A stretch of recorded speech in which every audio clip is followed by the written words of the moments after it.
세계에서 역사를 거듭해서 만들어 놓은 가장 중요한 정치 형태가 있습니다. 그것은 뭐냐면요, 이 민주주의라는 거예요. 민주주의. 많은 사람들의 민의를 반영해서 정치를 하자. 그전에는 왕이 혼자 마음대로 하든지 아니면 일부의 사람들이 하는 귀족 정치가 있었는데, 이제 더 많은 사람들이 이 정치에 참여하는 길을 열어놓았죠. 이 민주주의가 가장 중요하게 여기는 원칙이 하나 있어요. 그건 뭐냐면 다수결의 원칙이라는 겁니다. 다수결.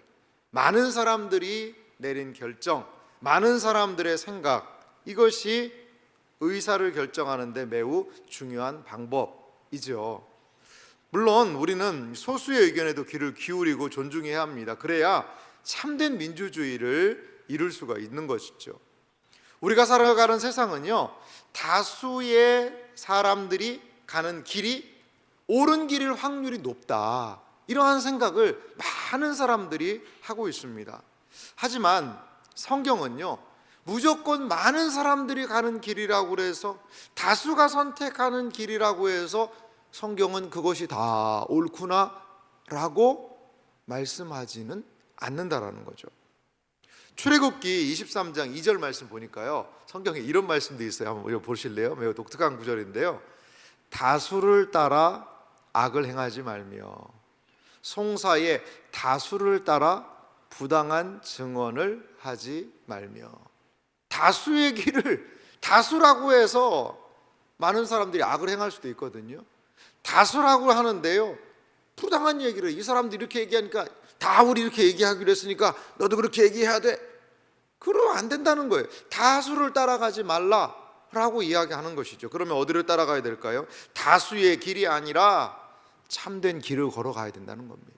다수의 길이 아니라 하나님의 말씀의 길을 걸어가야 한다는 것이죠. 많은 사람들이 찾는 넓은 길이 아니라 찾는 이가 적은 좁은 길, 거기로 가라고 말씀하고 있습니다.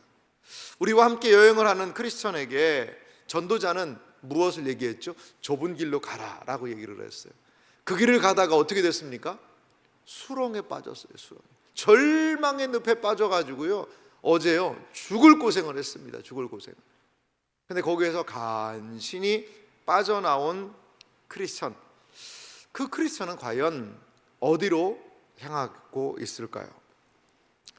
철로역정 전체에 한번 좀 지도를 한번 우리 볼까요? 지도를 보면 우리가 어디쯤 가는지를 알 수 있는데요. 여러분 한번 지도를 보세요. 장망성 멸망의 도시에서 크리스찬이 출발을 했습니다. 출발을 했고, 여러분 이 책자 6쪽에도 있죠? 6쪽에도 글씨가 잘 안 보이시는 분들은 6쪽 보셔도 됩니다. 그래서 전도자의 이러한 전도자가 제시해 준 그 길을 따라 갔죠. 길을 따라 갔는데, 이제 뭐 순홍이라고 표현했죠. 낙담이 아니라 변덕이라는 사람이었죠. 변덕이라는 이 사람도 같이 왔다가 이 낙담의 늪에 빠져서 순흥, 변덕은 다시 장망성, 멸망의 도시로 돌아가 버리고, 그리고 크리스찬은 간신히 이 낙담의 늪에서 도움의 손길에 의해서 이제 빠져나오게 됩니다. 오늘 걸어가야 되는 길이요, 보이세요 여러분? 좁은 문이에요. 여기까지 좁은 문으로까지 가야 돼요. 이 가는 과정에 과연 어떤 일이 있었을까를 우리 함께 살펴보기 원합니다. 오늘 크리스찬은요, 좁은 문을 향해 가다가 한 사람을 만나게 됩니다. 그것은 누구냐면 세속현자라는 사람을 만나게 돼요. 한 사람이 그에게 다가왔어요. 그러면서 이야기하는 거예요, 크리스찬한테. 아니, 당신은 그렇게 무거운 짐을 지고 어디를 가고 있습니까? 그리고 당신의 그 꼴이 뭡니까? 그게 크리스찬이 지금 어디에서 빠졌었어요? 절망의 늪에 빠져가지고요, 온몸이 만신창이가 된 거죠, 진흙으로.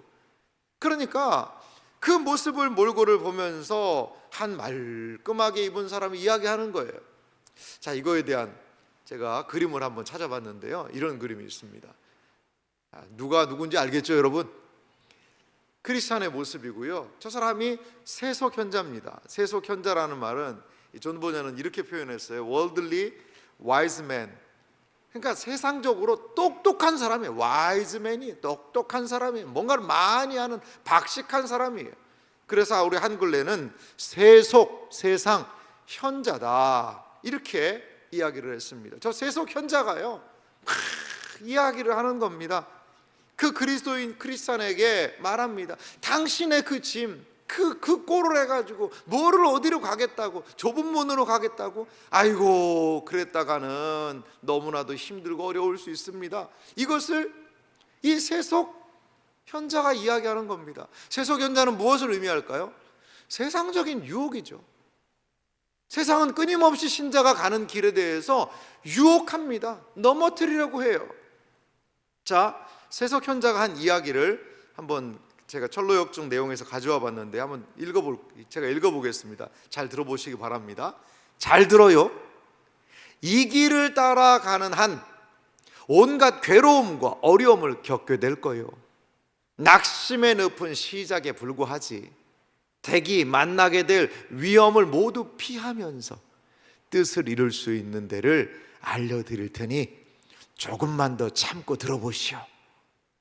요 옆에 도덕마을에 가면 그토록 찾아 헤매던 위안과 구원을 얻을 수 있을 거예요. 마을에는 율법이란 어른이 살고 계신데 신중하고 명철하시기로 소문이 자자한 분이시요. 세속 현자가 지금 무엇을 얘기하고 있습니까? 저 옆에 가면 도덕마을, 도덕골이 있다는 거죠. 모랄리티라는 도덕골이 있는데 그 도덕골에 어떤 선생님이 계시냐면 율법이라는 어르신이 계시다는 거예요. 율법. 그 율법이라는 어르신이 있는데 그 율법이라는 분을 만나면 당신의 어려운 문제, 당신의 짐을 가볍게 해줄 수 있을 것이요, 이렇게 이야기를 합니다. 그러면서 세속 현자는 크리스천을 도덕마을로 안내를 합니다. 그런데 이런 말을 했어요. 그런데 그 율법이라는 어르신을 못 만나게 되면 그 율법에 아들이 있다는 거예요. 아들의 이름은 뭐냐? 예의라는 아들이 있다는 거예요. 예의가 당신을 도와줄 것이요 라고 이렇게 이야기를 했습니다. 크리스찬은 가만히 들어보니까 짐을 가볍게 해줄 수 있다, 새로운 길이 있다, 좁은 문까지 안 가도 된다, 그 길을 가다가는 여러 어려움이 있다, 이런 이야기를 들으면서 마음이 솔깃했어요. 아, 그래, 아니 꼭 이렇게 어렵고 힘든 길만을 가야 되나? 아니 저기에 길이 있다는데 저쪽에도 가도 되지 않을까? 라고 세속 현자가 알려준 그 길을 향해 갑니다. 그런데 멀리에서 보면 다다를 수 있을 것 같았던 그 길이요, 멀리에서 보면 그 율법이라는 사람이 사는 집, 요 산마루만 넘으면 바로라고 했는데요, 그 길을 막상 가보니까요, 이거 너무나 가파른 거예요. 너무나 그 길이 어려운 겁니다. 율법의 집으로 가는 길은 너무나도 높고 험했습니다. 깎아지른 듯한 벼랑이 나타나고 그 길은 위험했습니다. 그리고요, 이 크리스찬의 이 짐이요 점점 더 무거워지는 거예요. 그 율법이라는 길을 찾아가는 길이. 그리고 그 율법이라는 사람을 가는 그 길에 산이 있는데요, 그 산이 무슨 산이냐? 시온산이. 무슨 산이냐? 이게요, 신의 산이라는 산이 있는 거예요. 존 보년이 모세가 율법을 받은 신의 산을 거기다 상징해 놨어요. 막 천둥이 치고 벼락이 쏟아질 것 같은 그러한 이 신의 산, 거기에 그는 다다라서 도저히 떨려가지고 무서워서 더 이상 나가지 못하는 상황에 놓이게 되었다라는 거죠. 로마서 3장 20절은 율법에 대해서 이렇게 말합니다. 그러므로 율법의 행위로 그 앞에 의롭다 하심을 얻을 육체가 없나니 율법으로는 죄를 깨달음이니라. 아멘. 율법이 하는 역할이 있어요. 율법은 죄를 깨닫게 한다라는 거죠. 죄를 알게, 이게 잘못된 거구나. 여러분, 율법, 도덕이 여러분 필요 없습니까? 아니요, 필요하지요. 필요합니다. 이 사회가 더 도덕적이어야 해요. 윤리적이어야 해요. 여러분, 그러한 도덕과 윤리를 이 세상 사람들이 실행을 해야죠. 그거 중요한 일입니다. 그런데 중요한 사실은 뭐냐면 도덕과 윤리가 하는 역할에 한계가 있다는 거죠. 성경에는 율법이 하는 한계가 있다는 거죠. 율법으로는 죄를 깨닫기는 하지만 의롭다 하심을 얻을 수는 없다라는 것입니다. 갈라디아서 3장 10절도 이렇게 이야기를 하고 있는데요, 우리 다 같이 하나님의 말씀을 좀 같이 읽어볼까요? 함께 같이 읽겠습니다. 무릇 율법 행위에 속한 자들은 저주 아래 있나니 기록된 바 누구든지 율법 책에 기록된 대로 모든 일을 항상 행하지 아니하는 자는 저주 아래 있는 자라 하였음이라. 아멘. 갈라디아서는요, 율법 행위에 속한 자는 뭐에 있다는 거예요? 율법을 행동하고 율법으로 무엇인가를 이루려고 하는 자들에게는 뭐가 있다는 거예요? 저주가 있다라는 거죠. 저주 아래에 있다는 거죠. 누구든지 율법 책에 기록된 대로 모든 일을 항상 행하지 아니하는 자는 저주 아래에 있다는 거죠. 우리는 율법을 지킬 수 있다라고 생각을 해요. 그래요. 일부분 지킬 수가 있죠. 거짓말하지 마라. 남의 물건을 훔치지 마라. 그리고 속이지 마라. 욕하지 마라. 이거 안 하면 내가 지키는 거 아니겠어요, 여러분? 그런데 문제가 있어요. 이 모든 것들을 지키다가 한 가지를 어기면요, 율법을 지킨 겁니까? 그게 못 지킨 겁니까? 그건 못 지킨 거예요. 못 지킨 거라는 거죠. 자, 극단적인 예를 하나 들어보겠습니다. 한 사람이 자기가요 죄인이 아니라고 이야기를 하는 거예요. 왜? 나는 남의 물건 훔치지 않았다는 거죠. 나는 거짓말도 안 했다는 거죠. 나는 욕을 하지도 않았다는 거죠. 그런데 나는 사람을 한 명 죽였다는 거예요. 그런데 내가 이런 여러 가지 다른 것들은 다 지켰으니까 그 뭐 사람 하나 죽인 거 내가 어겼다고 나를 죄인이라고 하지 말아달라라고 할 수 없지 않습니까? 여러분, 한 가지라도 어기면 그건 죄인인 거예요. 그러면 여러분 양심에 한번 손을 얹고 한번 생각해 보세요. 양심이 일러주는 대로, 양심이 요청하는 대로 우리 다 지금까지 지키고 살아왔습니까, 여러분? 양심이 그거 안 돼, 그거 하면 안 돼, 그렇게 말하면 안 되지 라고 하는 대로 우리가 지금까지 살아왔을까요? 그러지 못했잖아요. 율법이 구원의 길이 아니라는 것을 우리는 알고 있습니다. 율법은요, 깨닫게 하는 거죠. 깨닫게. 여러분, 오늘 성경이 무엇을 이야기를 하고 있습니까? 윤리와 도덕, 세상의 가치를 따라 산다고 거기에 구원의 길이 주어지는 것이 아니라는 거죠. 세상은 율법의 길을요 우리에게 요구하고 있어요. 율법의 길이라는 걸 이야기하니까 너무 어렵게 생각하지 마시고요. 여러분, 요즘에 우리가 사는 세상도요 율법 천지입니다. 율법 투성입니다. 이것만 하면 당신은 이런 사람이 될 수 있다. 율법의 온통 관심은 무엇이냐면요, 행동이에요. 행동. do. 네가 뭘 하느냐, 네가 이걸 한다면 우리의 무거운 짐을, 양심의 가책을 가볍게 할 수 있는 많은 것들을 이야기합니다. 여러분들 우리가 자주 보는 너튜브 있지 않습니까? 너튜브.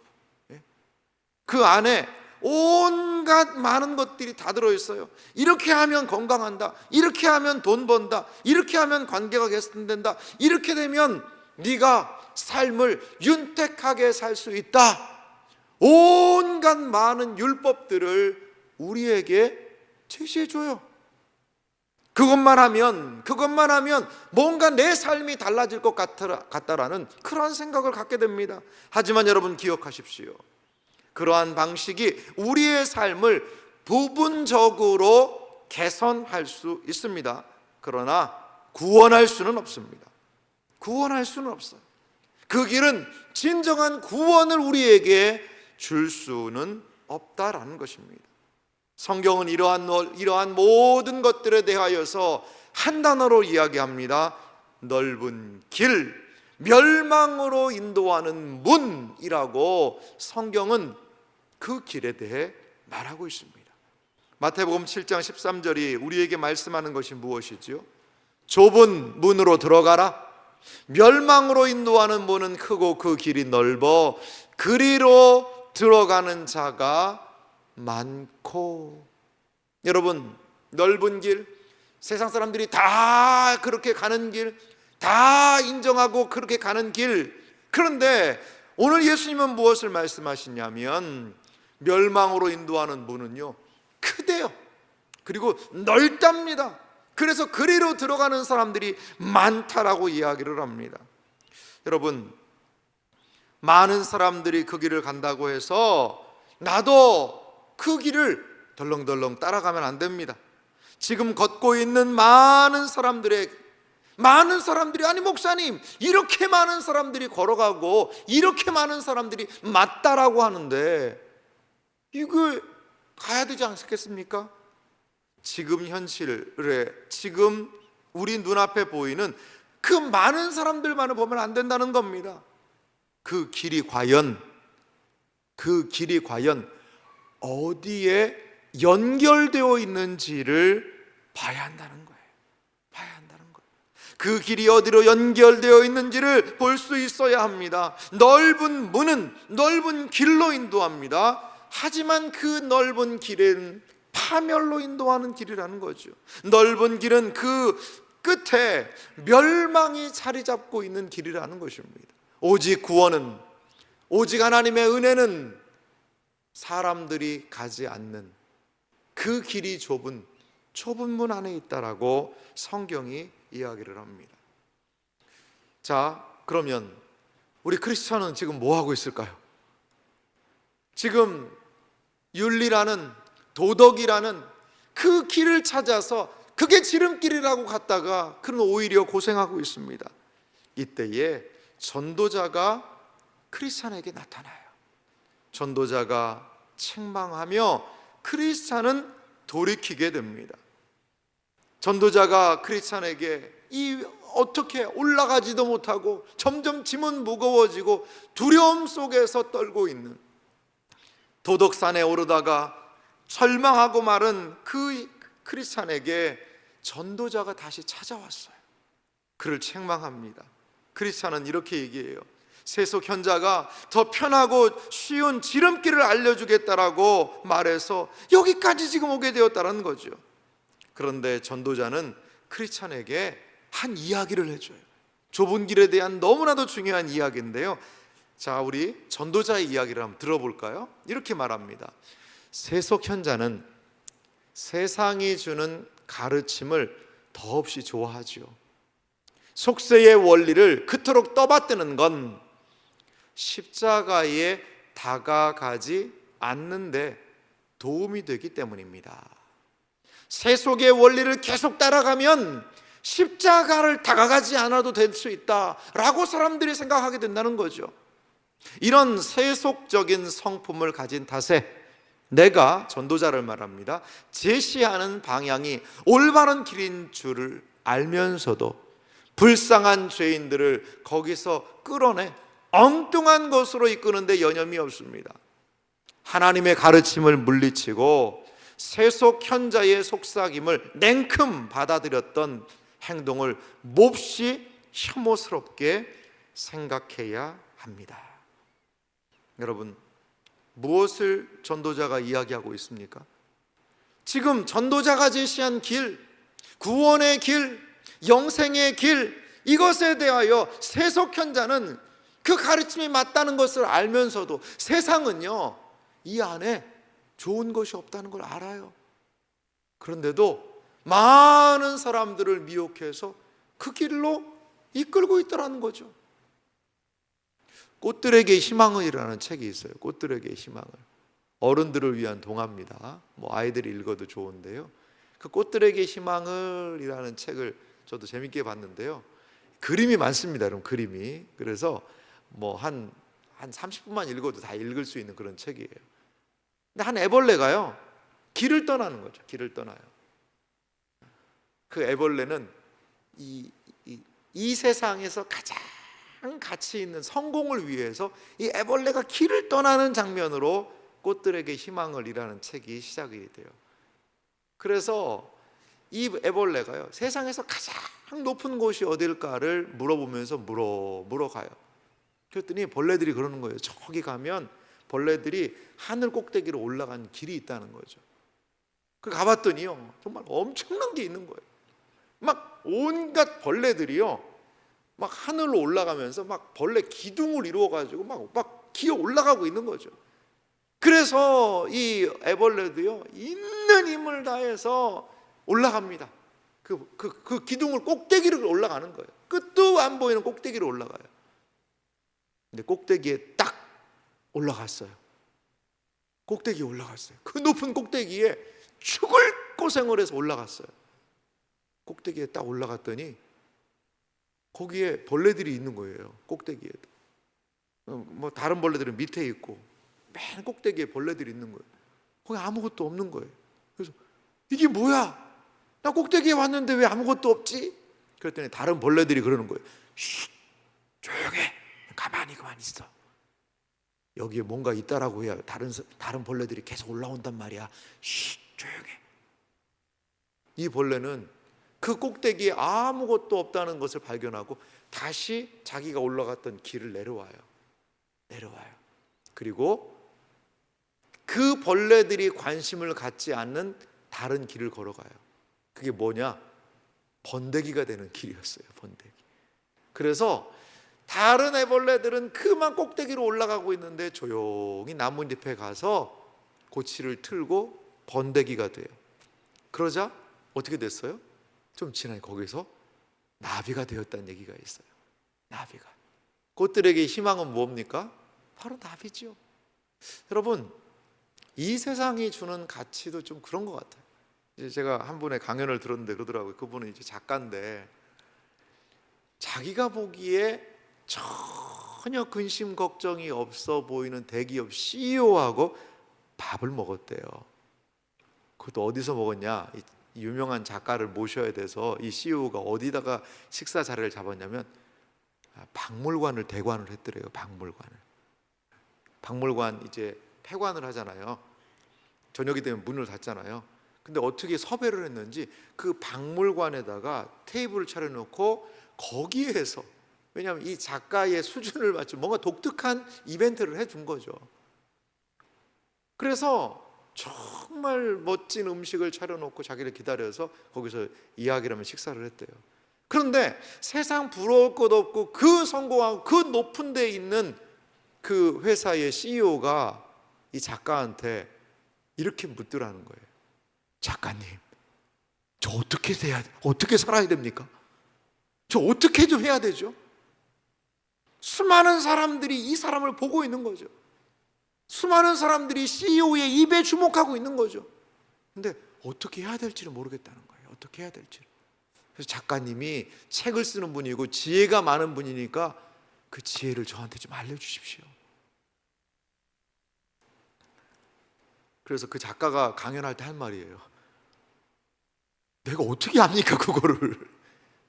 나라고 그걸 어떻게 알겠습니까? 거기서 그런 얘기는 안 했대요. 그런 얘기는. 근데 속으로 내가 어떻게 안다고 나한테 이런 걸 물어보나. 나도 모르는데. 여러분, 그 벌레들의 꼭대기, 그 꼭대기까지 올라갔더니 다른 벌레들이 쉿. 어떻게 보면 이게 우리의 걸어가는 길의 모습 아닐까요? 어떻게 보면 세속 현자가 우리를 미혹해서 가게 하려는 그러한 길은 아닐까요? 사랑하는 성도 여러분, 마태복음 7장 14절은 우리에게 이렇게 말하고 있습니다. 생명으로 인도하는 분은 좁고 길이 협착하여 찾는 자가 적음이라. 아멘. 우리 다 같이 이 말씀을 읽어볼까요? 예수님이 우리에게 알려주신 산상설교의 중요한 말씀입니다. 같이 읽어보겠습니다. 생명으로 인도하는 문은 좁고 길이 협착하여 찾는 자가 적음이라. 아멘. 참 아멘하기가 두렵죠. 좁은 문으로 들어가면요, 여러분, 길이 협착하대요. 우리는 좀 잘못된 생각 한 가지가 있어요. 뭐냐면 이렇게 생각을 해요. 예수님을 믿고 그냥 선택과 결단을 해서 좁은 문을 열고 딱 들어가면 예수님이 도와주셔가지고 그때부터 거기가 넓은 길이 될 수 있다라고 생각을 해요. 좁은 문 하나만 딱 통과하면 이제 예수 믿고 성공하고, 예수 믿고 대박나고, 예수 믿고 모든 것들이 잘 되고 만사형통할 것이다. 일단 예수라는 문만 열고 들어가면 그때부터 나에게 넓은 세상에 복된 축복의 문이 길이 열릴 것이다 라고 이야기하는 사람 많아요. 근데 예수님은 그렇게 얘기하지 않으세요. 예수님의 말씀을 보세요. 성령, 생명으로 인도하는 문은, 그게 좁은 문이거든요. 좁고 길이 협착하대요. 좁은 문을 열고 들어갔더니요, 좁은 길이 보이는 거죠. 좁은 길이 보이는 거예요. 사랑하는 성도 여러분, 하늘나라에 들어간다는 것은 순례자의 길에 들어선 것입니다. 완성의 그 날까지 계속 걸어가야 합니다. 하나님의 뜻이 이루어지기 위해서는 삶의 방식이 좁은 문과 험한 길을 걸어가야 한다는 거죠. 여러분, 지금 내가 사는 삶의 모습이 많은 사람들이 인정해주고 여러 가지로 풍성하고 안락하고 삶의 규모가 작다? 그러지 못하고 내 삶의 규모가 너무 작다는 것, 여러분, 근데 그건 문제가 되지 않아요. 문제가 되지 않습니다. 나는 가난하다? 문제가 되지 않습니다. 나는 배운 게 없다? 나는 건강이 좋지 않다? 문제가 되지 않는다라는 거죠. 좁은 길의 끝에 무엇이 있는가가 중요하다는 거예요. 많은 사람들이 성공해서 축복의 길이라고, 행복의 길이라고 가는 것, 그런데 내가 걷는 길은, 나는 지금 힘들고 어렵고 연약한데 이게 지금 뭐 하는 거지? 근데 그게 문제가 되지 않는다는 거죠. 그 길이 주님이 인정한 길이라면 그 길로 걸어가야 된다는 겁니다. 그리스도는 드디어 좁은 문에 다다르게 되었습니다. 그 좁은 문에서 이 크리스찬은 선의라는 사람을 만나게 됩니다. 마침내 좁은 문에 다다르게 된 그는 거기에 문에 써여 있는 글을 발견합니다. 크리스찬이 좁은 문을 발견한 그 그림을 제가 한번 준비해 봤는데 한번 보실래요? 저기가 좁은 문인데요, 문 기둥에 이런 문구가 써여 있어요. 문을 두드리라, 그리하면 너희에게 열릴 것이니. 저 그림이요, 문을 좀 더 작게 그렸어야 될 것 같다라는 생각이 들기도 해요. 넓은 문은 아닌데. 근데 저 문을요, 두드리라는 거죠. 저기가 전도자가 알려준 그 문이었어요. 그래서 그 문을 두드리니까요, 위에 이렇게 문을 열고 있는 사람 있죠? 그 사람이 누구냐면 선의예요. 선의, goodwill. 선의라는 사람이 문을 열어줬어요. 그리고 나는 전도자가 알려줘서 여기로 왔습니다 라고 하자요, 선의가 저 문을 딱 열어줘요. 그리고 이 크리스찬을요, 그 안으로 확 끌어당기는 거예요. 깜짝 놀랐습니다. 아니, 왜 저렇게 세게 끌어당깁니까? 그랬더니 그 얘기를 하는 거예요. 이 좁은 문 앞에 성체가 있는데 거기 바알세불이라는 원수가 살고 있다는 거죠. 그래서 이 좁은 문으로 들어가는 사람들에게 화살을 쏴가지고 해코지하고 못 들어가게 하고 죽인다는 거예요. 문에 여러분 잘 찾아보세요. 화살 박힌 게 보이시죠? 화살.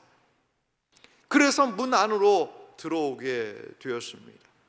선의는 크리스찬에게 이제 좁은 문으로 들어왔고 앞으로 크리스찬이 걸어가야 되는 길, 그 길이 무엇인지를 이렇게 이야기해 주고 있습니다. 제가 읽어드리겠습니다. 우리는 아무도 물리치지 않아요. 문간에 오기 전까지 무슨 일을 했든지 신경 쓰지 않습니다. 저 앞을 보세요.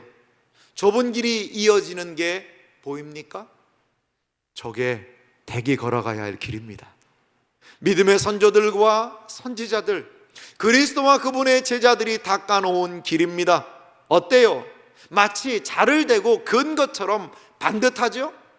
반드시 저 길로 가야 합니다. 샛길이 헤아릴 수 없을 만큼 많은데 하나같이 굽고 널찍합니다. 바른 길은 늘 곧고 좁습니다. 선의는 크리스찬에게 좁은 문을 통과한 그가 앞으로 걸어가야 될 길이 무엇인지를 보여주고 있습니다. 사랑하는 성도 여러분, 그렇습니다. 우리가 걸어가야 될 길은 어떤 길일까요? 자를 대놓고 그은 것처럼 반듯하지요. 반드시 저 길로 가야 합니다. 샛길이 헤아릴 수 없을 만큼 많습니다. 그런데 그 샛길은요, 넓어요, 쉬워요, 편해요, 안락해요. 하지만 굽은 길이라는 것이죠. 바른 길은 늘 곧고 좁습니다. 사랑하는 이 자리에 계신 여러분, 예수님은 이렇게 요한복음 10장 9절에 말씀을 하고 계십니다. 어떤 문을 이야기하시는지 한번 들어볼까요? 함께 같이 읽겠습니다. 내가 문이니 누구든지 나로 말미암아 들어가면 구원을 받고 또는 들어가며 나오며 꼴을 얻으리라. 할렐루야. 예수님의 문, 그 좁은 문에는 구원이 있는 구원의 문임을 여러분 기억하시기 바랍니다. 그렇습니다. 오직 예수님의 문, 예수님의 방식 안에 구원이 있습니다. 신자는 누구입니까? 예수님의 문을 통과한 사람들이 신자입니다. 좁은 문으로 들어선 사람들이 우리 아니겠습니까? 이제 우리는 이 세상을 살아갈 때 우리를 구원으로 인도하는 좁은 문을 따라 좁은 길로 걸어가야 한다라는 거죠. 좁은 길은 어떤 길일까요? 여러분, 쉽지 않은 길일 수 있어요. 평안한 길은 아닐 수 있어요. 더 많은 수익을 내고 더 많은 편의가 제공되는 그런 길이 아닐 수 있습니다. 하지만 기억하십시오. 좁은 길은 우리를 생명으로 인도하는 길이라는 거예요. 그 좁은 길은 주님이 인정하시는 길이라는 것입니다. 그 좁은 길은 우리 주님이 함께 하시는 길이라는 거예요. 한 아이 아빠가 이런 이야기를 해요. 이 한 5살 된 자기 아들을 데리고 자기가 어디를 좀 가고 싶었다는 거야. 그 아이에게 보여주고 싶어서. 너무 멋진 곳이에요. 그래서 그 아이를 데리고 가는데, 걸려서 가는데 애가 힘들다고 투정을 부리는 거예요. 가다 보니까 아이스크림 가게가 있는데 저기 가자는 거예요. 저기. 나는 저 아이스크림 먹고 저기를 가지, 아빠가 데려가는 거 가기 싫다는 거예요. 힘들다는 거예요. 좀 가다 보니까 장난감 가게가, 나는 저기를 가겠다는 거죠. 저 장난감 가게를 가겠다는 거죠. 안 가겠다고 막 떼를 쓰는 아이를 달래고 얼러서 거기로 딱 데려갔대. 그랬더니 이 아이가 거기서 보니까 너무 좋은 것들이 많으니까 확 좋아하더라는 거죠. 행복해하더라는 거죠. 한마디 하더래요. 와, 아빠 따라오기 잘했다.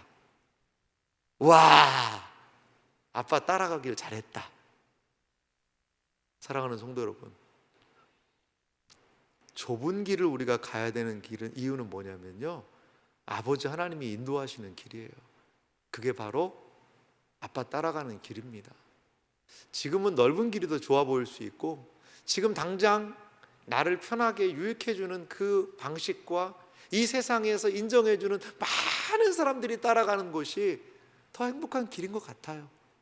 하지만 아버지께서 인도하는 길 안에 우리에게 허락하신 가장 복됨이 있다는 사실을 여러분 기억하시기 바랍니다.